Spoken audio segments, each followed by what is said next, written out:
امام نے یوں بیان فرمایا ہے وہابی رافضی اور مسیح وہابی رافضی اور مسیح کے ہندو تک تیرا قائم ہے یا غوث ہندو تک تیرا قائم ہے یا غوث سبحان ہمارے یہاں ہمارے مرشد کو اللہ رب العزت میں بڑی مقبولیت عطا فرمائی ہے اور ان کی محبت لوگوں کے دل میں اپنے تو اپنے ہیں بیگانوں کے دل میں بھی عطا فرمائی ہے. تھوڑی دیر کے لیے میں آپ کی خدمت میں حاضر ہوں اور حضور غوث پاک کی بہت ساری کوئی شان بیان کرنے کی بجائے صرف ایک ہی بات پر ہم گفتگو کر کے اپنی گفتگو کو مکمل کریں گے. کہتے ہیں کہ خلافت کا جو فن ہے یہ بہت بڑی چیز ہے. اللہ تبارک و تعالیٰ نے جس کو خطیب بنایا جس کو زبان دی اس کو بڑی نعمت عطا فرمائی.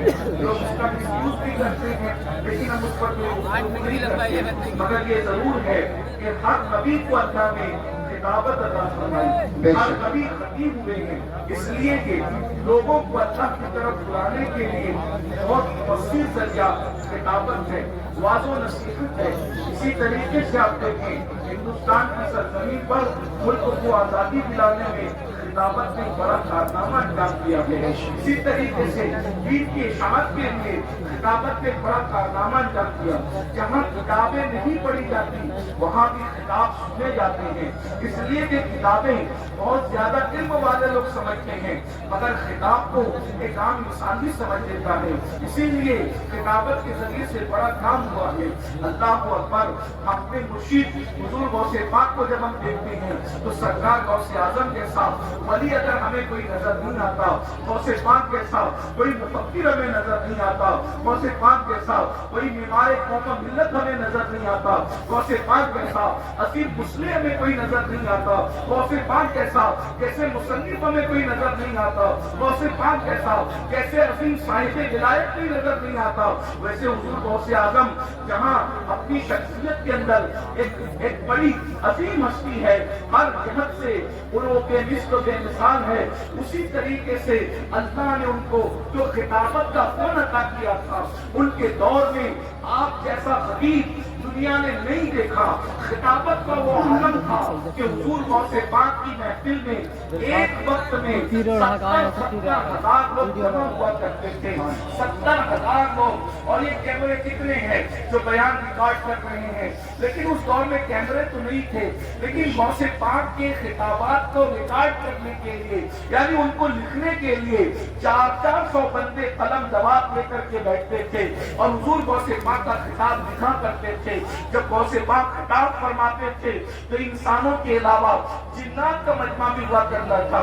ابھی یہ منتظمین نے کتنی محنت کی ہوگی تب کہیں جا کر یہ ہزاروں کا مجمع جمع ہے لیکن 70,000 نہیں ہوں گے.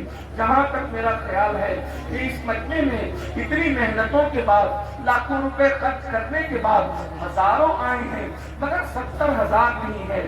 آج سے 900 سال پہلے نہ کوئی تشہیر ہے, نہ کوئی انٹرنیٹ کا دور ہے, نہ کوئی تشہیر کرنے والا ہے اور 70,000 کا مجمع ہے.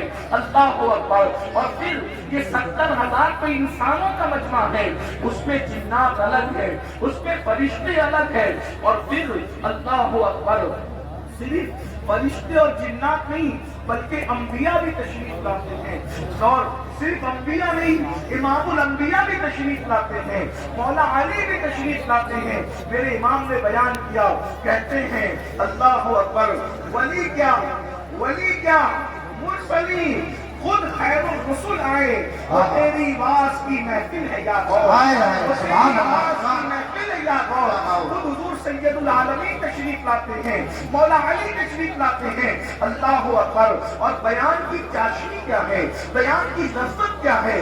جو آتا ہے توبہ کر کے جاتا ہے, عیسائی آتا ہے مسلمان ہو کر کے جاتا ہے, یہودی آتا ہے مسلمان ہو کر کے جاتا ہے, مشرک آتا ہے مسلمان ہو کر کے جاتا ہے. کیفیت یہ ہے حضور غوث پاک کی. لیکن میں آپ کے سامنے تھوڑا سا حضور غوث پاک کی خلافت اور دوسروں کی इमामत का एक मत वाज़ेह करना चाहता हूँ। मैं आज के तनाज़ुर में कुछ नहीं कहूँगा, मैं सिर्फ जो है हुजूर गौसे पाक के दौर की बात कर रहा हूँ। आप जानते हैं मेरे भाई, हुजूर गौसे पाक ने जो इनकलाब पैदा किया है, आपको मुहिद्दीन का लक़ब मिला, यानी दीन को जिंदा करने वाला। ये लक़ब किसी को नहीं मिला। उम्मत मुहम्मदिया में ये लक़ब सिर्फ हुजूर गौसे आज़म की खुसूसियात में से है। इसीलिए मुहिद्दीन किसी को नहीं कहा जाता। ये दीन को जिंदा करने वाली हैसियत शख्सियत है। आप क्या हस्ती है। आपके दौर में दरअसल हुआ ये था कि सरकार गौसे पाक के दौर में जो हुक्मरां थे, हुक्मरां तक का मुसलमानों का बिगड़ गया था। ये आपको पता होना चाहिए। शराब का दौरा है।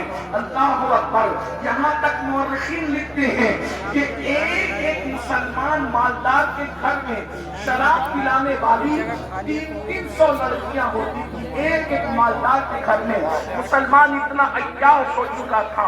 800 लड़कियां गाने वाली होती थी। दौलत की वजह से लोग आवारा हो चुके थे, दौलत की वजह से लोग अय्याश हो चुके थे। और एक बात आपको बताऊं, हालात ये थे हुजूर गौसे पाक के दौर में कि मुसलमान ईसाई लड़कियों के साथ जो है वो उनको अपने हरम में ला के रख रहे थे, यहूदी लड़कियों को अपने हरम में ला करके रख रहे थे। गोया की अय्याशी का कोई भी मौका उन्होंने हाथ से जाने न दिया। और फिर मजहबी तबका मालदारों के सामने सरेंडर हो चुका था। मजहबी तबके का हाल ये था, वो तकरीरें करते तो लोगों को सुनाने वाली से मतलब ये, अरे तुम्हें क्या डरना, तुम तो मुसलमान हो, तुम्हें तो जन्नत मिलनी है। आप मुझे बताएं, शराबियों को जन्नत इस तरीके से बांटी जाएगी तो क्या वो शराब छोड़ेगा? जुआरियों को जब जन्नती कहा जाएगा, आवारा गर्दी करने वालों को जब जन्नती कहा जाएगा, तो क्या वो पूरा बुराई से वो बात आएगा, वो तौबा करेगा? अल्लाह अकबर। कुरान हदीस को छोड़कर मिंबर से सब बयान हो रहा था। यहाँ तक के झगड़े अहले इल्म में यहाँ तक पहुंच गए थे। और झगड़ा भी किस बुनियाद पे हो रहा था? काला कलर अफजल है या सफेद कलर अफजल है, सफेद कलर अफजल है या हरा कलर अफजल है। यानी कौम को बेवकूफ बनाने की हर पूरी कोशिश करनी गई थी। इसलिए कि वो जानते थे जब तक के कौम को लड़ाएंगे नहीं, उस वक्त तक की हम हुकूमत नहीं कर सकते। अल्लाह अकबर। कौमों के नजराने पर पलना ये उस दौर के अहले इल्म की पहचान हो चुकी थी। अल्लाह अकबर। यहाँ तक कि इस्लाम जो है इस हालत में पहुंच गया, ऐसे लगता था जैसे इस्लाम माज़अल्लाह मिटने के करीब हो गया, इस्लाम मरने के करीब हो गया। लेकिन इस्लाम मिटने तो नहीं आया, इस्लाम मरने तो नहीं आया। अल्लाह अल्लाह। मेरे आका सलात व तस्लीम के प्यारे दीवानों, उस वक्त अल्लाह ने खुद हुजूर गौसे आज़म शेख अब्दुल कादिर जिलानी को पैदा फरमाया। इमाम हसन और इमाम हुसैन का वो शहजादा जो नजीमुत तरफ़ैन से कहा, जिसके बारे में मेरे इमाम यूं बयान फरमाते हैं, तू हुसैनी हसनी क्यों न मुहिद्दीन हो, तू हुसैनी हसनी क्यों न मुहिद्दीन हो। ऐ खिज़र मजमे बहरैन है चश्मा तेरा, ऐ खिज़र मजमे बहरैन है चश्मा तेरा। और शान क्या है शुक्र के जोश में जो है वो तुझे क्या जाने, शुक्र के जोश में जो है वो तुझे क्या जाने। खिज़र के होश से पूछे कोई रुतबा तेरा, जिक्र ऊंचा है तेरा, बोल है पाला तेरा। सरकार गौसे आज़म बगदाद गए, बगदाद कैपिटल था, बगदाद राजधानी था। अल्लाह अल्लाह। जब गौसे पाक वहां पहुंचे, मदरसे में तालीम हासिल की और उसके बाद लोग अपनी अपनी महफिलें सजाए बैठते थे। एक दिन अल्लाह के रसूल तशरीफ लाए और उसके बाद कहा, बेटे अब्दुल कादिर तुम बयान नहीं करते? तो गौसे पाक ने फरमाया, या रसूल अल्लाह, ये सब अरबी लोग हैं, एक से बयान करने वाले, इनके दरमियान मैं क्या बयान करूंगा?